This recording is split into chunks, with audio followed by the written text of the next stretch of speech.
ijaraga beruvchi shaxslarni agar ijara shartnomasi asosida berdi-ku, lekin shu huquq tartibot idoralari uni ma'lum bir javobgarlik bo'yicha tergovga jalb qilish masalasi. To'g'ri, endi bu qonuniy tomonda bo'lmasligi mumkin, lekin real hayotimizda uchrab turadigan holat.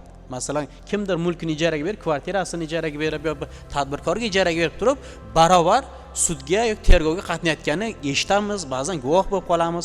Shuning uchun menimcha, o'ylashimcha, shu hozir imkonimiz bor ekan, qonunchilikda o'zgartirish kiritish imkonimiz bor ekan, ham qonunchilikda bir alohida norma sifatida, ham ijara shartnomasini tuzishda bir alohida band sifatida ijaraga beruvchi va realtor ijaraga oluvchining noqonuniy xatti-harakatlariga javob bermaydi degan punktni alohida qat'iy belgilab qo'yish kerak. Bu qonunchilikda ham va ijara shartnomasida ham bo'lishi kerak.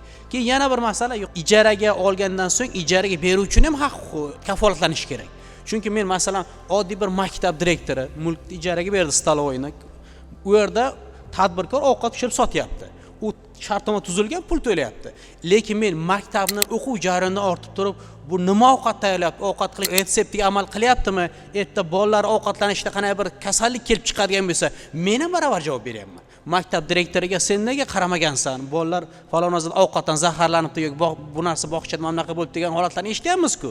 Lekin u faktik u balansda saqlovchi. Mulkni ijaraga berib, unga qulay xonani ajratib berdi.